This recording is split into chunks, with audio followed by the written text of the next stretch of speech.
No way. Commanders fans, what's happening with this team right now is absolutely wild. Dan Quinn just made a move that's shaking the whole organization. Terry McLaurin is still out with no clear return in sight. And wait till you hear what's going down with Darren Payne. It's straight up explosive.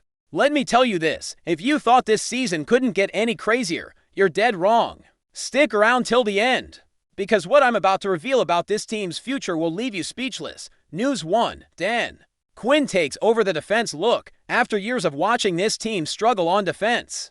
After entire seasons where we were all wondering what the heck was going on that side of the ball, Dan Quinn finally did what had to be done. And when I say he had to do it, I mean there was no other choice. The man took full control of the defense. You know what that means? It means Quinn saw the same thing we all saw. A defense that's just not getting it done. A coordinator in Joe Witt Jr., who, let's be real, wasn't delivering results, and a team sitting at 3-7 when it should be fighting for a playoff spot. I think Quinn watched those last few games, saw us getting torched, and said, enough. This is my team and I am gonna fix it. And here's the kicker. Joe Theismann, a straight-up legend in this franchise, came out and backed the move completely. Theismann compared it to what Dan Campbell did in Detroit last week when he took over the offense. And guess what happened? The Lions destroyed us. So Theismann's saying, if it worked for Campbell, why can't it work for Quinn? But here's the real question. Is it enough? Because taking control is one thing, but executing is a whole different beast. Quinn's a defensive mastermind, no doubt. The guy took the Falcons to the Super Bowl. He's led elite defenses in the NFL, but now there's nowhere to hide if this defense keeps giving up 30, 35, 40 points a game. Whose fault is it? It's on Quinn, and look at the timing. We're about to face the Miami Dolphins, a team coached by Mike McDaniel, an offensive genius. Tyreek Hill, Jalen Waddle. This offense can explode at any moment. Quinn knows McDaniel well, but that doesn't mean a thing if the players don't execute. Because here's the real issue, the players haven't changed. We've still got the same defensive pieces that have been struggling week after week. Edge injuries, secondary issues, it's all still there. So what's gonna change? The execution of the game plan, and that's now 100% on Quinn. I'm telling you, Quinn is putting it all on the line with this move. If it works, if the defense steps up, if we start getting third down stops, if we start forcing turnovers, then Quinn becomes a hero. But if it flops, if we're still the same leaky defense, then the serious questions about his future as head coach start rolling in. And you know what's crazy? Quinn knows this. The guy's no fool. He knows this move puts him in the spotlight. But he also knows that doing nothing would have been worse. Because if you just sit back and watch your team sink, what kind of leader are you? Look at what happened with Joe Witt Jr. The defensive coordinator wasn't even surprised when they told him he was getting demoted.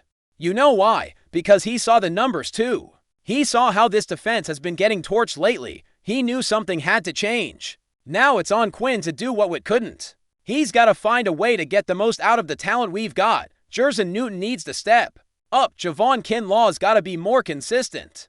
The secondary has to communicate better. The pass rush has to get home. All of it needs to improve, and it needs to improve now. Because here's the harsh truth. Jaden Daniels can't save us if the defense doesn't do its job. Our rookie quarterback has been phenomenal, but even he has limits. You can't expect him to drop 40 points every just to keep up with a defense giving up 35. That's not sustainable. So Quinn's saying, I'm gonna fix this, and we, as fans, have to believe him, because if we don't believe in Quinn, who are we believing? This is the guy Adam Peters brought in specifically for his defensive chops. This is the guy who's supposed to bring that winning mindset back to Washington. But do you really think Quinn can turn this around mid-season, or is it already too late? I think there's still time, but that window is closing fast. Every game without improvement is another nail in this season's coffin. And look, I'm not saying Quinn's gonna turn this defense into the 85 Bears overnight.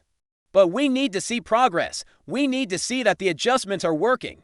We need to see that the players are buying into what Quinn's selling, because if this doesn't work, if we keep seeing the same defensive mess, then we've got to start asking bigger questions about the direction of this franchise. And those are conversations none of us want to have. News 2, Terry McLaurin's still out. The nightmare continues. But that's nothing compared to what's going on with Terry McLaurin.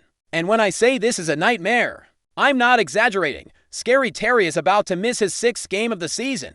Let me say that again. 6th game, our #1 receiver. The guy who's supposed to be Jaden Daniels' top weapon.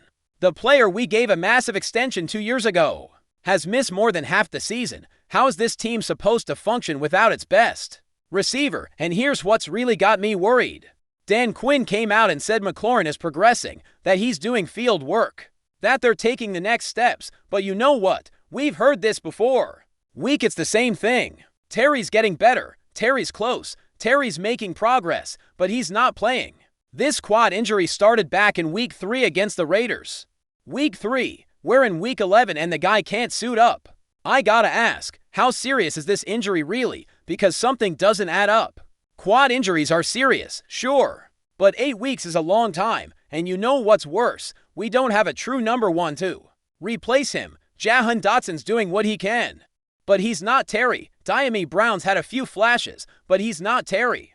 Curtis Samuel can be dynamic, but he's not a true X receiver. So what do we have? A bunch of #2s and 3s trying to do a #1's job, and it shows in our record, 3-7, because when you don't have your top receiver, when your rookie quarterback doesn't have that go-to guy, everything gets harder.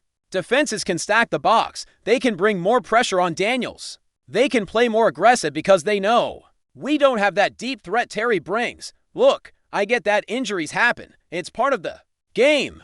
But what frustrates me is the lack of clarity. Quinn says the injury is unpredictable, that they can't give a timeline, but we need something.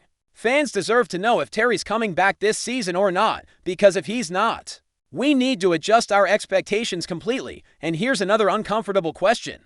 Are they being extra cautious with Terry because the season's basically lost? Let's be real, we're 3-7. We're not making the playoffs. So does it make sense to rush McLaurin back and risk a worse injury when you could just shut him down for the year? I think that conversation is happening behind closed doors. Because if you're Adam Peters and Dan Quinn and you see this season going nowhere, why risk your star receiver? Let him heal fully. Make sure he's 100% for next year. And focus on evaluating the rest of the roster. But here's the problem with that logic. Jaden Daniels needs Terry McLaurin now. Our rookie quarterback is in the most important development year of his career. Every snap, every game, every rep matters, and not having his top target is stunting that growth. How's Daniels supposed to build chemistry with McLaurin if they're not playing together?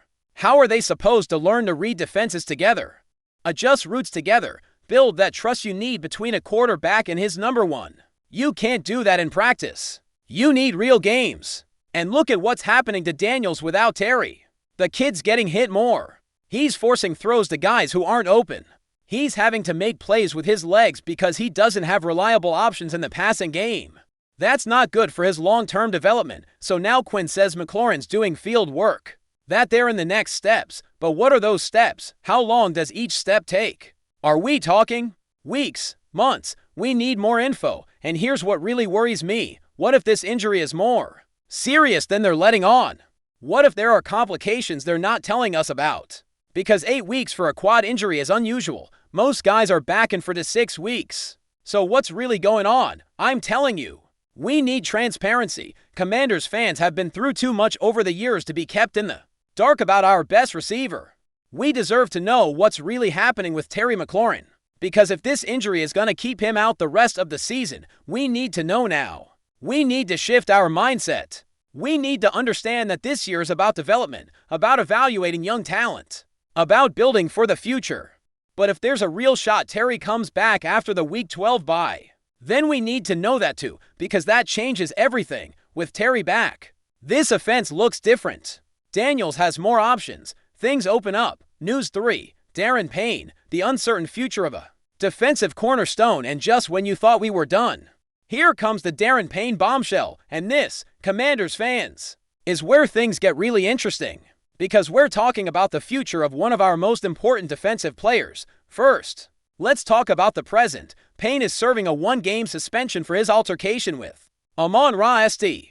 Brown of the Lions. And look, Payne appealed, talked to the league, showed remorse. But the suspension stood, so he's out against Miami. Quinn said he trusts Jerson Newton and Javon Kinlaw to step up. He's happy with Newton's growth, especially as a pass rusher. But let's be real, Payne is Payne. The guy's one of our most consistent defenders. Not having him against an offense like Miami's is a big blow. But here's the real bomb, according to Brad Gagnon from Bleacher Report. Darren Payne could be traded this offseason, and when I read that, I was like, what? We're talking about a guy who's been with this franchise since 2018. A cornerstone of our D-line, but look at the numbers and the situation starts to make sense. Payne's entering the final year of his deal in 2026. He'll be 29. And here's the million-dollar question. Are we gonna pay him again? Because we already paid him once in 2023. We gave him an extension, and yeah, he's played well. But has he played well enough to justify another big contract? I'm telling you, it's complicated. Look at his track record. Payne was a beast in 2022, which just happened to be the year before he got paid.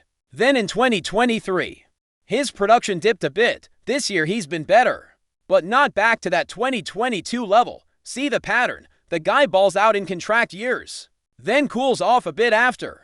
And here's what makes this even more interesting. We've got Jerson Newton developing. We've got Javon Kinlaw under contract through 2027.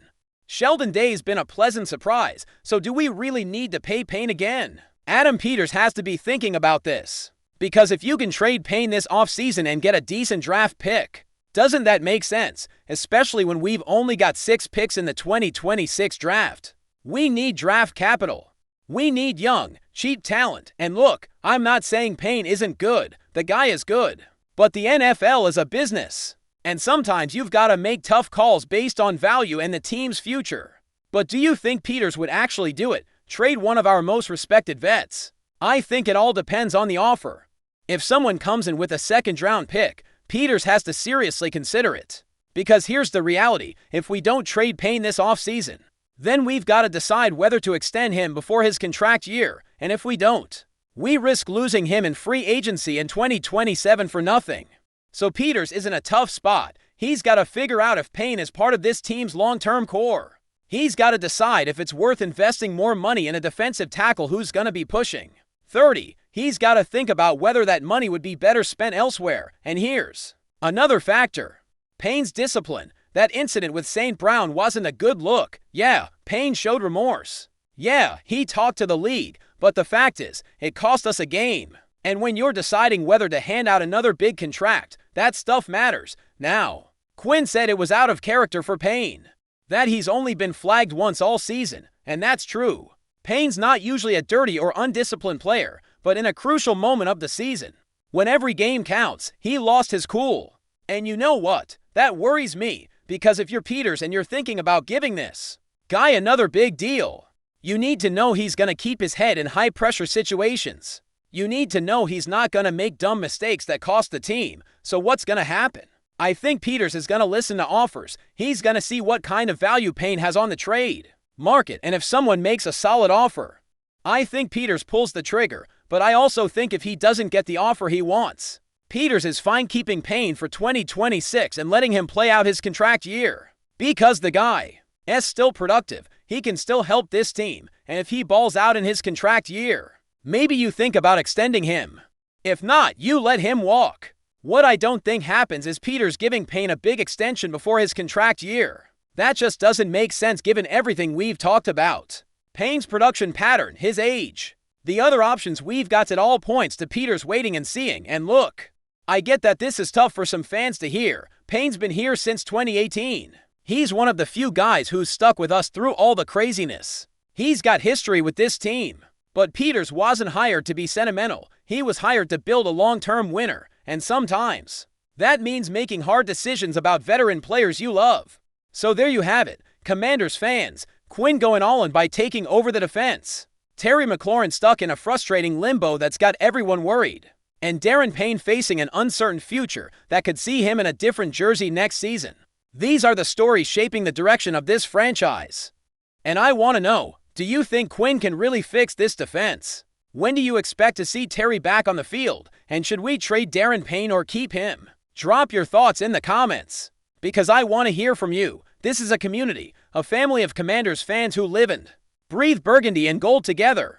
And I need to hear your voices. If this video gave you the info you needed, if you learned something new, if you understand this team's situation better now, then drop a like. And if you're not subscribed yet, what are you waiting for? Hit that button because tomorrow we've got more explosive Commanders news coming your way.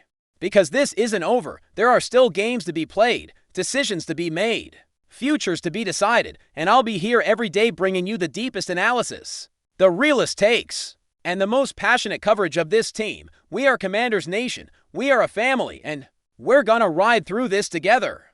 No matter what comes next, and remember, hail to the Redskins.